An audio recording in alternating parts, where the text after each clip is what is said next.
tasting the core range of Cullen this evening, our blend, our 10-year-old and our 14-year-old, the culmination of our whiskey making process over the last 5 weeks. So now we get to the very enjoyable part, and Noel obviously has a great presentation there to kind of bring us through what actually happens in the tasting process. So again, Noel, over to you. Thank you so much. All right. So welcome once again to our webinar, and today we're going to be talking about taste and what are the important aspects of taste and what we should do and how we're going to do it.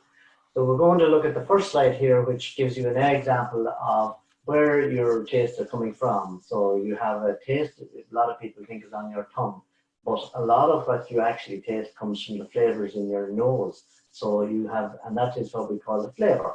So the taste and the aroma or the smell and the taste combined together give you the round flavor that you get from any taste experience. So if we move to the next slide, John, this is an example or a slide demonstrating what you can actually taste from your from the tongue. So on the tongue, you can see the bitter tastes are all at the back, and typically on that you have things like broccoli or olives and other nasties, which a lot of people find difficult to take. To the front of that, then you have the sour taste. So this is typically like lemons and bitters and some compounds like that make you go, hey, yeah, I don't like that. Following on to the front of the tongue from there, you get from both sides, you get a salty taste. And again, this would be kind of associated with a lot of food and eating and all that, so saltiness. And this is a flavor enhancer, but salt is what you actually taste on your tongue. And to the very front then, you get all those lovely sweet flavors. So you can just tip your tongue. That's where the tongue picks up the sweet flavors. So the tongue can only taste bitter, salt, sour, and sweet. So if we move on to the next slide, we look at where the rest of all these flavors are being interpreted by our body or our mind. So, and that comes from what we call the olfactory system or membrane. So as you inhale or you consume your food, the flavor actually goes up through your nose or around the cavity at the back of your throat and up into the olfactory system, where we can detect absolutely any range of flavor and taste. Some nice, and some of course not so nice. So this then interprets it in the brain, and that's how we perceive flavors, etc. So on the next slide, we're going to look at a kind of, well, what makes up all these flavors. So we're looking at taste initially. So you have sour, sweet, bitter, salty. Then you have flavor aspects like spicy, stringent, and the smell. So we mentioned earlier, so taste and smell makes up flavor. Then you have what we call palatability, so the texture of what you're tasting. So is it smooth, silky, is it rough, crumbly, like crunchy, whatever. Temperature very important, so your taste is very much alerted by the temperature, cold or hot or whatever. Color. Your eyes pick up the color and of course the shape. So I mean, if it's a liquid or a solid or whatever. So these things give you another perception of what you're tasting. So it's not just one sense that you're using here, you're using several. And then finally, you look at the food acceptability kind of area, where all kinds of things like weather, social situation, culture, and personal mood and health influence the experience you get from taste.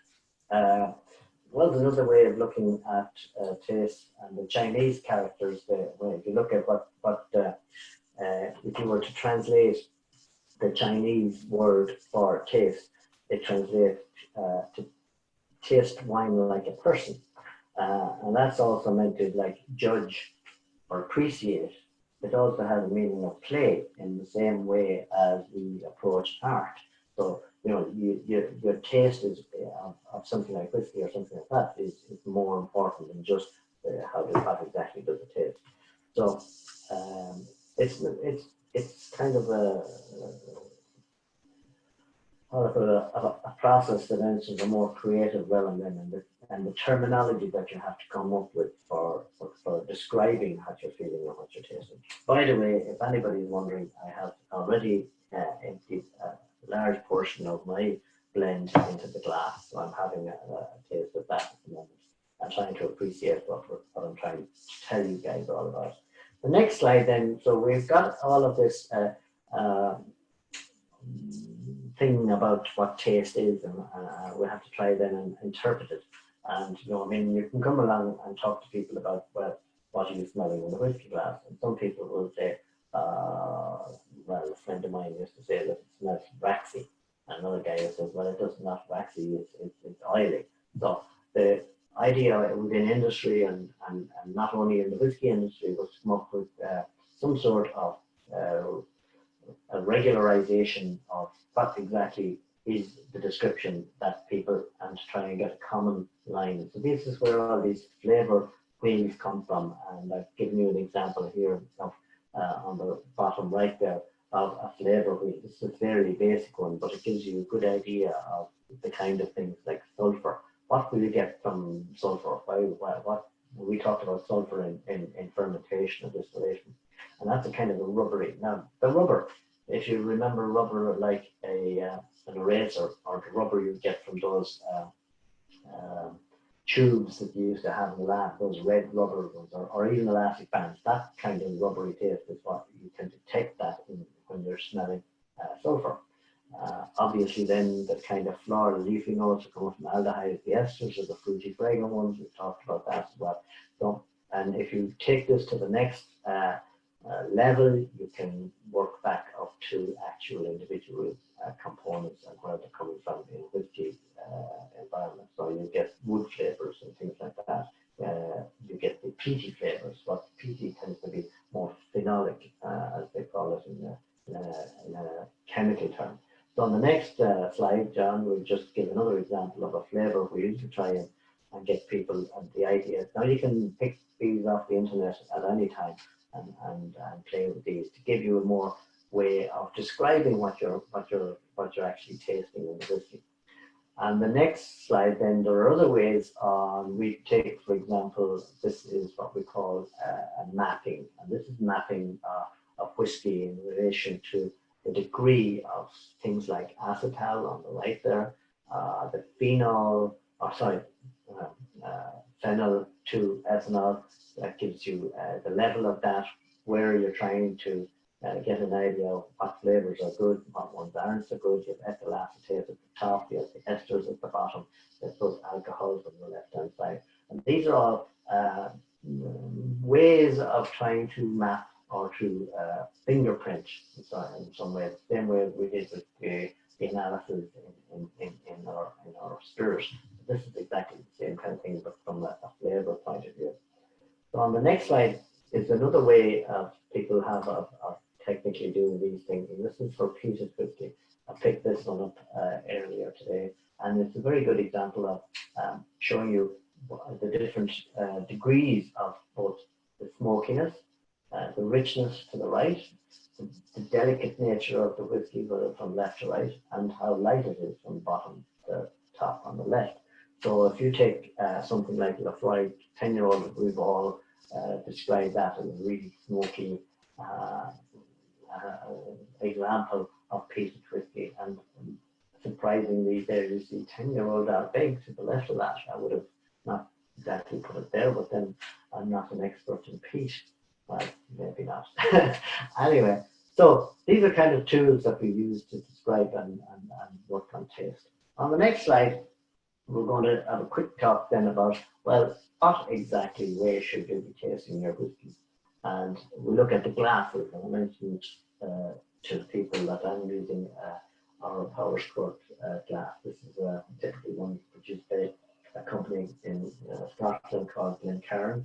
A lovely glass because it gives you a nice feel, but it also has a tapered inside, so it holds the flavour of the whiskey, and you can nose your whiskey. This is what we would do quite a lot if you're enjoying your flavour. It's something I can't pull out of my hand sometimes.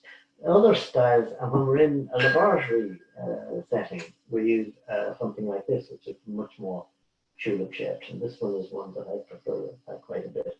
And in this case, we tend to fuse a small drop of the whiskey, and in laboratory circumstances, we tend to dilute it down to about 20%. Now, people always ask me what way should you drink whiskey or what way should you taste it. For nosing, this is probably the best strength to nose whiskey. So it's about 50-50 of whiskey and water. And the nose is opened up, as a lot of people might have heard that expression about you've gone to listen to whiskey tasting. And also you can see what we call the legs in the whiskey, and that's the texture of that, even with the water. And obviously, if it's a stronger whiskey, you find that those are much more pronounced. I don't know if you can see exactly what I'm talking about here, but if you have your own glass, you see that the whiskey clings to the side. So moving on, then you can look at other shapes and sizes, and we go from that to the kind of pistol shape that they're fond of in Scotland, obviously, and then you get bigger versions of this, like that one. More traditional kind of tumbler. I mean, this belonged to my late father-in-law. And also you can have these little shot type glasses, which are really nice to get a hand on and taste. But as I say, we're going with our standard glass here tonight. And the next thing we will talk about is water. And people say, well, what should you put into your whiskey? Should you put water or ice? And I'm a firm believer that if the older the whiskey is, the less water you should put into it. We use the water to drop the strength down for nosing, but for tasting whiskey, it's something that you should experiment with.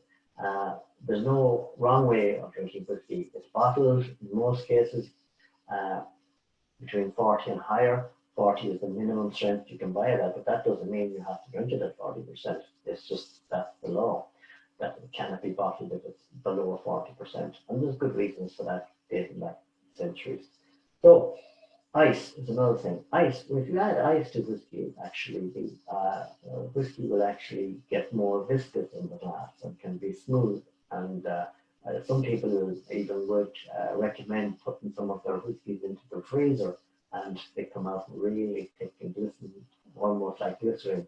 But again, it's a personal choice. The trouble with ice is, of course, that it will dilute your whiskey as well. But you can avoid that, as I said, if you try and cool your whiskey in a fridge or something like that. And mixers and cocktails. Well, I mean, nowadays, everybody loves to do cocktails. And there are so many different types of cocktails that you can get. And I've said you can have whiskey with ginger ale. It used to be very, very popular years ago. Whiskey sours where you have lemon or lime, sugar syrup, and the egg and white just to give that nice fuzzy bit at the top. That's a shaken cocktail. You have the old-fashioned, which involves syrup, orange zest, and bitters. And again, that more stirred cocktail in Manhattan, Tipperary, which is a French bitter there added to that. And then you have classics like the Irish coffee and hot whiskey. I mean, there are so many ways of drinking whiskey. I mean, you should try them all, definitely. So, with our blend, we're going to try now and demonstrate. And the next slide, we can see we are looking at the one on the right-hand side on that sheet. And the blend is 40% alcohol. It's a mixture of both malt and grain. And it's the art of blending is another day's work. We can do a webinar on that on its own. But this is where you're trying to get the best out of both the grain and the malt, so that you get a marriage of the two. That it's not either grain or malt flavors you're getting, but a combination and a balance. And a lot of people talking about whiskey is about balance with the flavor. And as the tasting notes, you get sweet vanilla, citrus, lemon, a little bit of spice in there as well, you know, and all of these are what you're smelling. And then when you will taste it,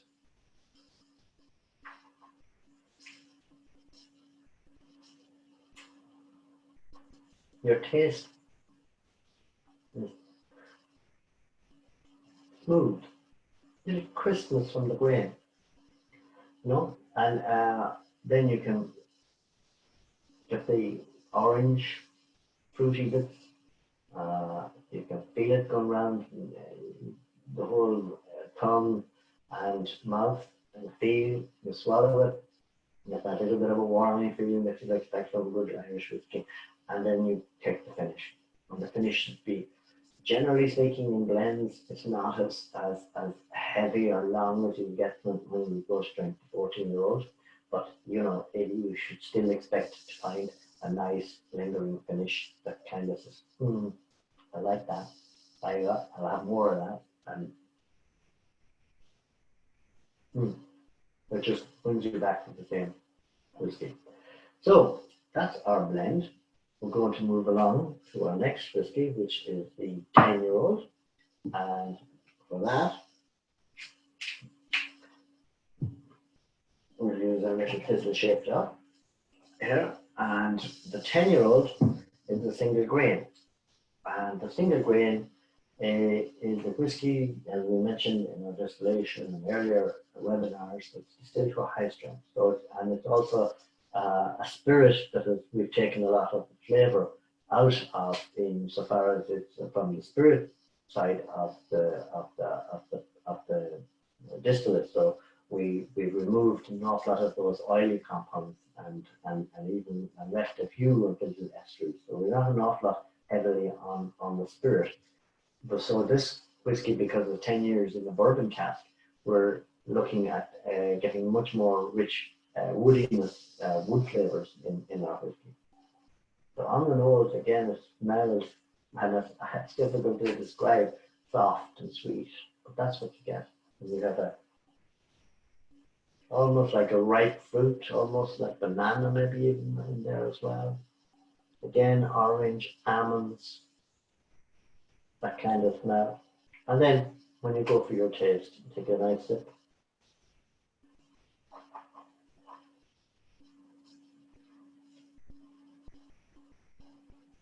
Swirl it around the mouth for a little minute or so.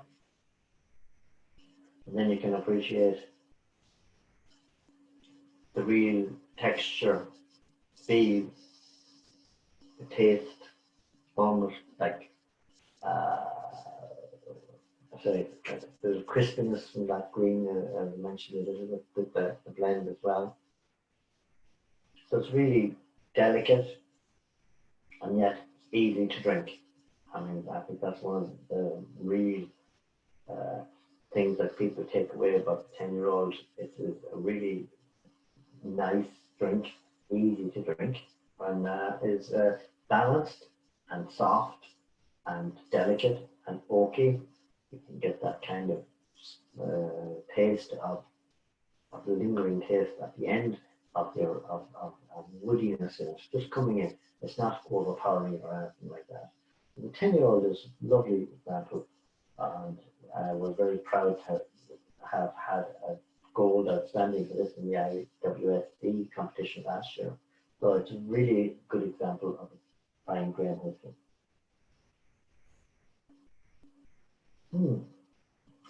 So finally, we're going to look at our 14-year-old, which I'd already poured earlier.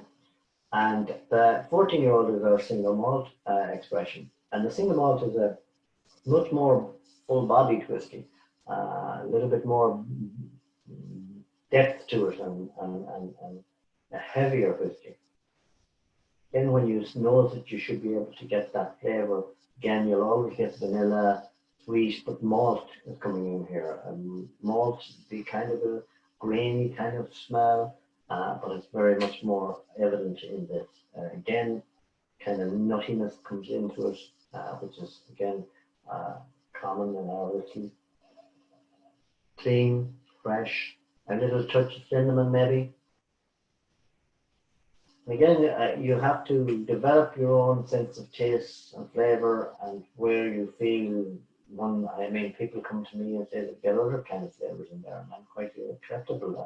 I'm not an expert at tasting, and what I tell people, or an expert at writing flowery language for whiskey. But over time, you pick up all of these names and terms and all the rest of it. So on the taste then.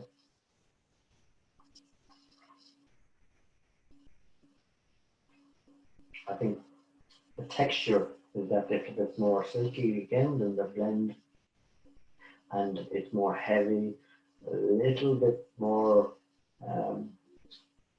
spice to it. It's tingling on the tongue a little bit, but it's smooth, goes down easy, and it's quite complex as well.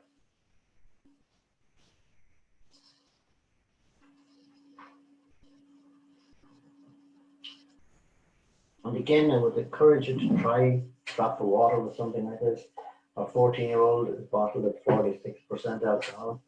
No harm at all in lengthening out the drink a little bit and opening up those flavors even more. A little bit of water tends to make it a little bit freer and fresher. You can appreciate then some of the more delicate citrus flavors. But, you know, as I said, you should experiment with all of these things. Try different ways of drinking the drink until you find the way that it suits you. Not everybody likes to be drinking straight neat whiskey, and not everybody needs to. And I always say when I'm asked if what way should I drink whiskey, I said, I don't really mind what way you drink it. As long as you drink plenty of it and I sold it to you. So I'm kind of finished there with the presentation this evening, so I think we're going to hand back to Caroline, and look, we'll take some of your questions. So thank you. Well, thanks, Noel. Worth waiting for. I hope you're all enjoying tasting the core range for Cullen out there. And we had a few comments in with regards to the water, Noel. A couple of people agree totally. They like to add a drop of water to the blend as well. It brings up the spiciness on it. I think in general, the for Cullen range, and particularly from a female perspective, I know my favourite is the 10-year-old, and we've had lots of good feedback on that. But just a few questions. Brian was wondering, why do they dilute the spirit to about 20% when tasting in a lab setting? Does it not dilute the subtle flavours that you get from it? Not at all, actually. And again, it's because 40% alcohol is quite pungent on your nose in particular. So a lot of people would prefer to have it weaker, so you're not going to overpower the nose, because if you're smelling regularly and quite a lot, it does kind of happen that your nose becomes kind of dies, killed off, or whatever the expression might be. So if you're tasting a lot of whiskeys, and it is better to dilute them in that way. And I'm talking about this now from a quality control aspect. So you might have about 30 samples lined up, and you want to see the substitute between them. At 40%, that's not as easy to do. So when it's diluted, it's easier on your nose. You're not going to saturate the nose. And that probably just feeds into a question there from Sandra, and we touched on it there a little bit, Sandra, just in terms of the technique of smelling and tasting the whiskey in the different glasses that you use. But is there anything else you'd like to add to that, Noel? She's just wondering about the technique, and I know it's down to each individual, but is there anything in particular you'd say on that? No, I think that again, I mean, if you go on to YouTube and you watch somebody like Richard Patterson doing his tasting, he flings it across the floor and he empties the glass into the cup. He says you have to approach it. It's all showmanship, and it's all very good. It's very entertaining. But again, you know, I mean, we're talking generally about people who are enjoying their whiskey.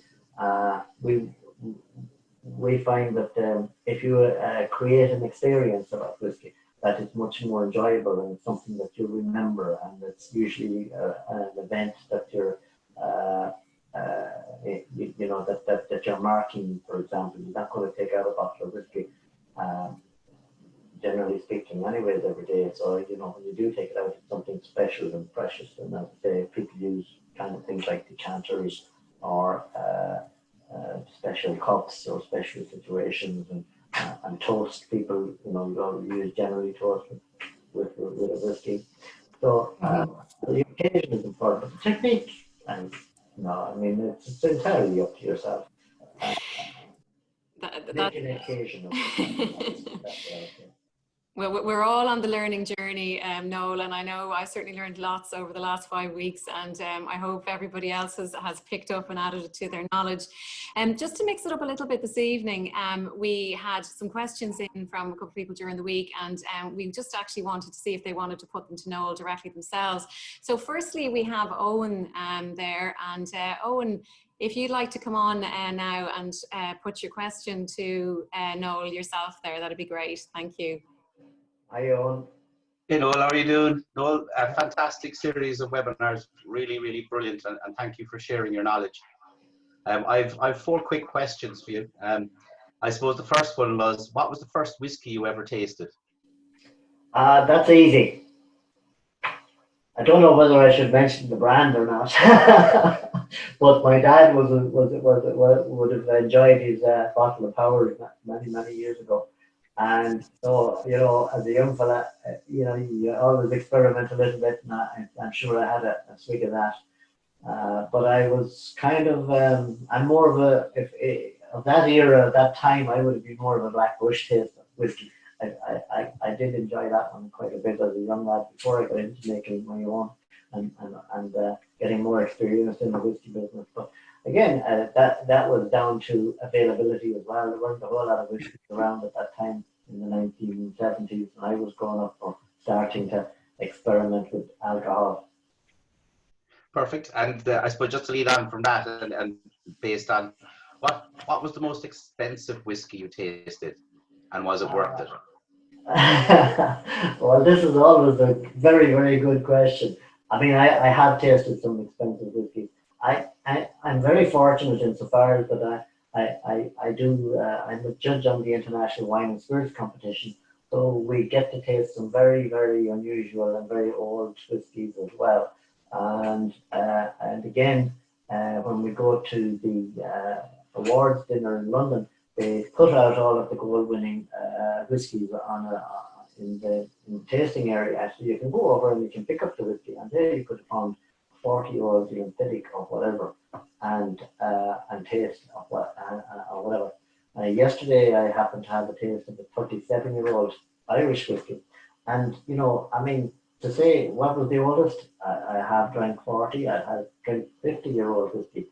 But was it worth it? A lot of the time, I would say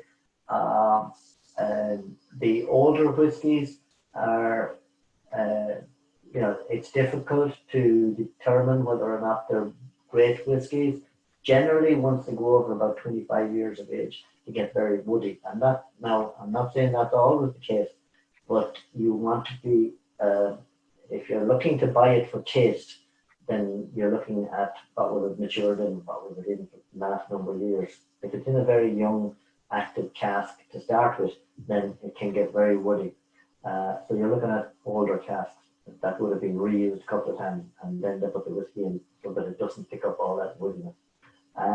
Is it worth it? A lot of these older whiskies are there because they're collector's items and because of the history related to them. I could compare this to you earlier that if you were looking at buying a Rembrandt, you wouldn't spend the millions that you'd be required to buy a Rembrandt, and it's just a picture, and it's not a great picture anymore nowadays with technology and the pictures that you can put on from the wall, so much more lifelike and realistic than a Rembrandt. But a Rembrandt has got such history behind it. It kind of started a new trend in art or whatever. So, you know, you're looking at other aspects than the taste or the look in the picture, kind of a narrative. So, you know, to say was it worth it? Some of them could well be worth it. Some of them definitely aren't. And not the price some of people are asking for whiskey nowadays. Perfect. And I suppose, apart from the for Colin fantastic whiskey, right? What was your most memorable whiskey, or because Scotch or Irish, that you ever tasted? Well, when I started into the whiskey industry, and we may do another webinar about my many years and experiences there, I did have to travel at one stage to Scotland, and there I was handed a glass of whiskey, and that was the first time I said, "Oh, I like that." and that happens to be a Macallan. And I have enjoyed a lot of Macallan whiskies over the years. But that one was the one that I would say that was what started my interest in whiskey in a big way. Now, having said that, it probably was the first single malt I had ever tried either, apart from what was available at home. But, and I think that particular brand has changed over the years too. So that was probably the first one that struck me and said, oh, bingo. Perfect, thank you. And my final question, do you feel that the Furcullen range represents your personal taste, and does it embody your expertise and your life experience to date with whiskey? Well, I would like to think it does in a lot of ways. I mean, it's not everything that I have done in my many years in whiskey, because we don't have a peated whiskey in the Furcullen range yet. I'm not saying we will, but that would have been another one of my range. The grain, the malt, the blend. These ones that we've tasted tonight are all straightforward and matured. We also did Madeira, Port and Sherry cask finishes on malt, and we'll probably see some of those coming out in not too distant future in Furcullen. So that's always to look forward to. And we do have that with the cast members program, you get a 16-year-old bottling, which was Marsala matured. So that's one that we have out there. But it does represent obviously my experience on some of these whiskies are from 10 to now 18, 20 years old. Thank you very much. Well, it shows. It's fantastic, Rob. Thank you. Thank you. Thanks so much, Owen, for those great questions, and very diplomatic as always, Noel, and great to kind of get some insight into your, as you say, over 30 years experience in the industry. We will, as you mentioned there, in coming webinar, be talking to you about the early days and how you got into distilling. And I know there's a lot of interest around that. We've had a number of questions, so keep tuned. In the next few weeks, we'll be doing that. So now we'll go over to Martin. Thank you for hanging on there, Martin, and I know you have a couple of questions to put to Noel as well. Yeah, thank you, Caroline. I hope you can hear me okay. Hello, Noel from sunny Galway. Very nice. Good evening. Good evening. I'm a West of Ireland man myself. Noel, thank you very much indeed for the knowledge which you've imparted to us over the past 6 weeks, and also to Caroline for moderating the webinars. And I trust, Caroline, based on the job you have, you do not mind product placement. Absolutely, so, Martin, the more the better. Noel, I have 2 questions for you. I'll just ask you 2 questions, and you can probably take them in order if you like. The first one is there any taste advantage or disadvantage to storing whiskey in a decanter? And the second question I have for you is, how much influence does the wood have on the final taste of the whiskey? What I mean by that is, if I had a 14-year-old whiskey today and I purchase another one in 10 years' time, would there be a differential in taste? Okay, Martin, thanks. 2 interesting questions. The first one in relation to decanters, I mean, we all love the decanter. I mean, this is what exactly. There's nothing nicer than to have it half full of your favorite whiskey. The only issues that you have with whiskey in glass, in a bottle, it's perfectly fine. It will not deteriorate in any way unless it is left in direct sunlight. And the direct sunlight will bleach the color, and it will go to a much paler self, as it were, over time. That's the only disadvantage of putting a whiskey into a decanter. And I think that using a decanter is showing the whiskey a lot of respect. And if we could afford to put all our whiskey in decanters and sell it in decanters, we would. But I think that it's a lovely way to present whiskey, to present a drink to somebody, and to show that you have something which demands a certain amount of respect. So I love the idea of having your whiskey in a decanter. But again, we like the old product placement. We like to see the label, what we're drinking, if possible. So I usually leave the bottle beside the decanter. Yeah. In relation to the flavour from wood, And I mentioned this in the webinar the last day in maturation, that something like between 60 and 70% of the flavour of the whiskey comes from the wood. And we had a graph which I showed, which gives you kind of a slide of the distillery flavour, the distillery character, as I mentioned, and then the wood influence coming up to meet it over several years. And the wood flavours and what goes on in maturation is a huge impact on the final taste of the whiskey. So, but then the other question you asked about kind of the change over time, as to say the Furcullen that you bought a year ago is going to be the same as the Furcullen you're going to buy in another 4 or 5 years' time. And again, this is another area of maturation that we didn't really go into over in the last webinar, but it's more to do with blending and bottling and consistency. And really what we're trying, you know, if you look at this in a fairly objective and scientific way and you say, well, how am I going to make the exact same whiskey that's in this bottle? Well, first of all, you know how you made this one. So you got the distiller right, you got the fermentation right, you got your production malt standardized, and then you put it into wood, which is the same wood that you're going to use year in, year out. Now, there's always going to be slight variations. You can't move them all out. You can use techniques of mixing the age. I mean, this wasn't taken from a single cask. It was taken from maybe 50 or 60 casks. And those casks wouldn't have been taken from the same batch. It could have been from 5 or 6 different batches, or over 5 or 6 months, or even a 6 to 8 month period. So you try and you blend them together so that you iron out the individual cask variations. And once you've made your blend, you can then take, for example, we bottle 500 bottles from that tank, and we had 10,000 bottles in it. And then we top it up again with a similar mix of barrels. So that's called a kind of a Solera system. Now in bigger distilleries, we're talking about huge volumes, or tanker loads of whiskey being bottled, and then another tanker going in, but there's 10 or 15 tankers already in the vat. So any variation that you're getting, minor variations we're talking about here, will be kind of leveled out during the time. So that's how we manage to try as much as possible to ensure the taste of the whiskey doesn't drift.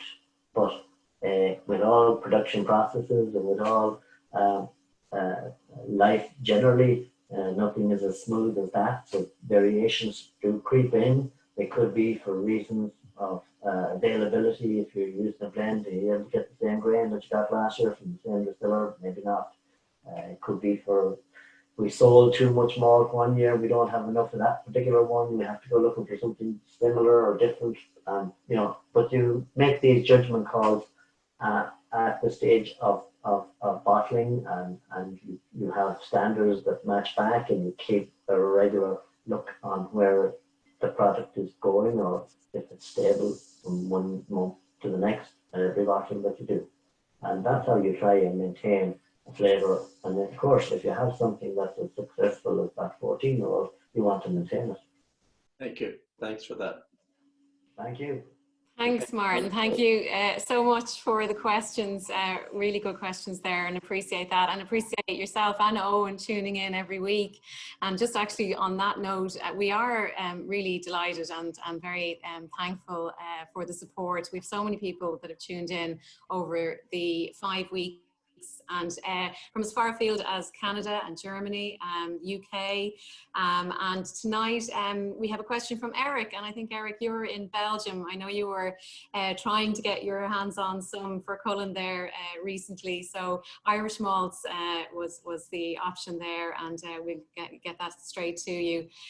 So your question to Noel was, is it good to put your older whiskey in advance into your glass and let it rest for some minutes? So maybe similar to a good red wine, Noel. To be quite frank, I don't think it makes a whole lot of difference. I mean, you see me at the moment, I'm warming this glass because, you know, that's just the way it's a habit that people's perceptions of what's going on when they do empty it in. Oxidation isn't something that happens in whiskey terms, the same way as it does in wines, by any manner of means. But obviously, if you leave it in the glass for a little while, you're going to get an increase in the aromas in the headspace between the top of the glass and the liquid, so that you can get that smell when you go to taste it, and that kind of gives you the impression, oh, all of a sudden that it's better to leave it there for a few minutes, and maybe it is. I mean, again, I don't discount any of these things. Try them yourself. If it works for you, happy days. And hi, Eric. Did that answer your question? Great to see you joining us as well. Yeah, thank you. It answered my question. Thank you. Thank you. Cheers. Great. Enjoy. Yes. And enjoy. We had another few questions there. Bianca, again, you've been with us a number of weeks, and the tasting wheel, yes, absolutely, we can let you know where you can get that. You also were mentioning you're looking forward to the Marsala finish and any of the pot still finishes that are coming out. So they're all, watch this space, lots of innovation coming down the line. Colin was wondering, will we do a devil's cut? I wouldn't be a big fan of a devil's cut. The devil's cut, for those people that may not have heard of that expression before, was something that Beam have done in relation to bourbon. And again, bourbon comes out of the barrel, as I mentioned last week as well, especially if it comes out on the top end of the maturation warehouses, it comes out stronger than when you put it in.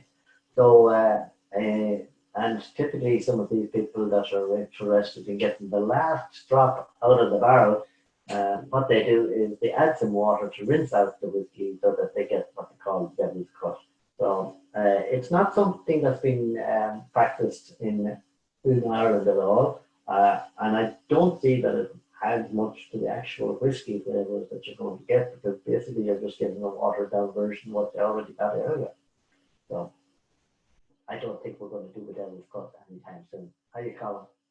I don't know. Thanks for the question, Colin. Much appreciated. Thank you. Another, did that answer it for you, or did you have anything else you wanted to ask? No, that's okay. Great, thank you.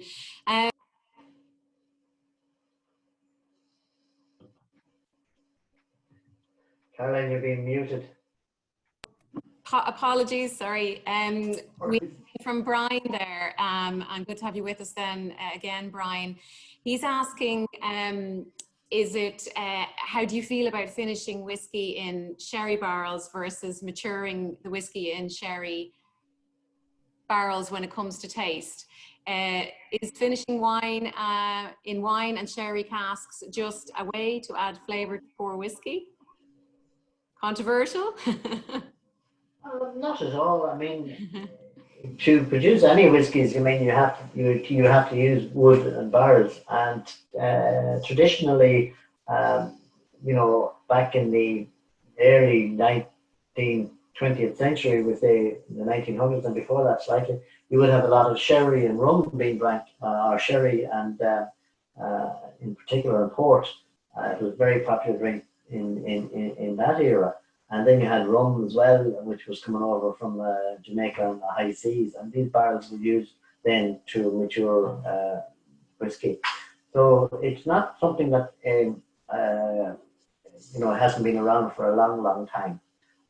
So we have obviously some whiskey that we mature or finish in sherry casks as well, and we'll be looking at some of those. I mentioned the Marsala already. We have had some lovely whiskey in that for the last number of years, and we're just waiting for it to be at the right combination. Finishing is something that is a little bit of an art in some respects, because it's all about timing and it's all about getting the balance right. And I use that word again and again and again. If you don't want to overpower stuff with wood, and you don't want to overpower it with sherry. I mean, if you want to drink sherry, go and get a bottle of sherry. You don't want sherry, but you want to have the nuance of sherry in your whiskey, and that's what's important. And similarly with the other finishes, wine finishes and all the rest of it. But you have to be careful. There are a number of trips and slides that you have to avoid when you're using sherry and wine casks and others, so that you don't end up making a dog dinner of it. That's great, Noel. And I think obviously having done maturation and casking last week, I think everyone can fully appreciate there's so many intricacies and nuances, as you said, that come to bear. And it's only the expertise that can actually decide when the moment is right, you know, to bottle the whiskey. So no, just a comment really from Michael around our 18-year-old, and he really feels it's one of the most underrated whiskies in the last year. Do you think we'll be releasing a 21-year-old? Like you said earlier, Caroline. Absolutely. The short answer to that one, Michael, is we have some really exciting stuff happening later on in the year around our 18-year-old. Some special finishes, and if we don't sell all the 18-year-old, we will definitely have 21-year-old. Yeah, that's it, Noel, exactly. And it'll be a very, very special one too, like all of the whiskies. So Alan Milton. So Alan is saying, does Noel think the current pandemic could have come at a worse time for Irish whiskey, given the recent growth and the resurgence that was happening? Or does he just think the industry will take it in its stride? I'm sure you've seen many ups and downs over the years now. A few. Look, I mean, I don't have a crystal ball more than anybody else. It's never a good time for something like this to happen. We're all suffering, no matter what business you're in. Some degree of difficulty comes your way from time to time. We're fortunate insofar as the stock that we're laying down currently, we're not intending to sell for another 8 or 10 year time. So by then, will the business be back up and running again? With the help of God, yes. Perhaps, we don't know. But hopefully, I mean, we're currently working from home, which isn't that easy to do in a lot of ways, but the distillery is operating and running, and hopefully we can get the bars and pubs open. But sales are up in all the off licenses. I mean, it's not that there's a big issue there. So, and again, a lot of the product that we would be producing would be in the higher end off sale stores, and not so much behind the bar, unfortunately, in some respects. But we're not intending to compete with the kind of lower priced product. We tend to be more exclusive. So, I mean, we will see. We bounced back from the recession of 2008 and up to 2012 anyway, or 13. And we'll bounce out of this as well. There's no doubt about it. Some people will suffer, and that's just their life, Yeah, I think no, it's really just back to the whiskey. It's all about the time and the patience and the perseverance, and I think that's very much ingrained in everything we do at Powerscourt. We're just going to keep on trucking and persisting and keeping on going. Martin was wondering if we had anything to watch out for on World Whiskey Day. Well, Martin, we know there's a couple of launches happening on Saturday, and we obviously don't want to be infringing on that. But we would like to wish everybody a very, very happy World International Whiskey Day. And we feel like we're celebrating that this evening with so many of you tuning in and bearing with us through a few technical glitches. And we hope you've enjoyed the tasting of all of the Furcullen range this evening. We will be having several more tastings over the coming weeks and months. And as I said, we've just completed the whiskey making process. So we've bedded down the foundation of everything with you, and the videos are there on YouTube for you to go back and digest and consult.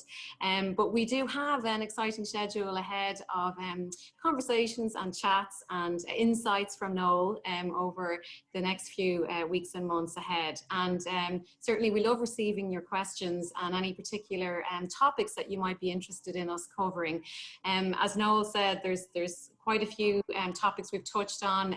Blending was one there this evening, and we'll be able to dive into those in more detail over the coming weeks. So I just wanted to thank you all. Noel, Sláinte, very much for bearing with us, and as always, stay safe and stay well, and Sláinte. Well, he sold out to the devil, but he didn't get enough. Left his wife and baby for a little old piece of fluff.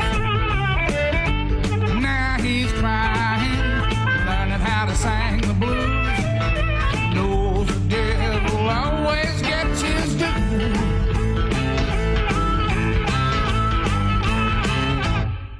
No matter how much whiskey, there's a thirst he cannot slake.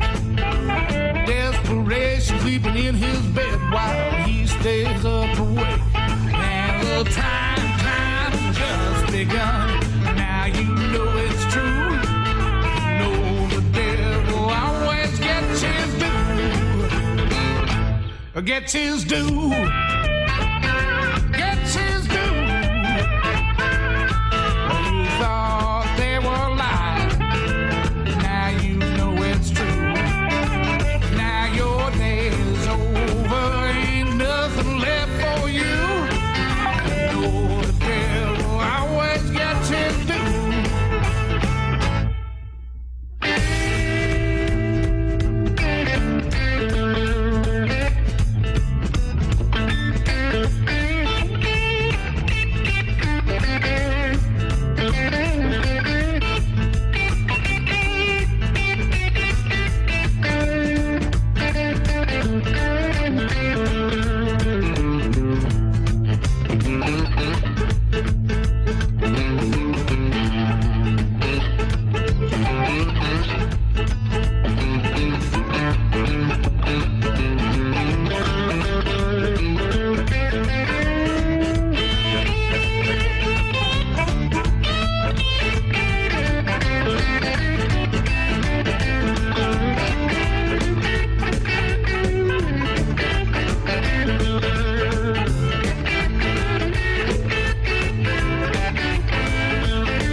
Well, 6 and 20 women praying for my soul. Though I rode the highway and never paid the toll, they're singing, hey, hey, Hosanna, in the spirit too. Oh, the devil always gets his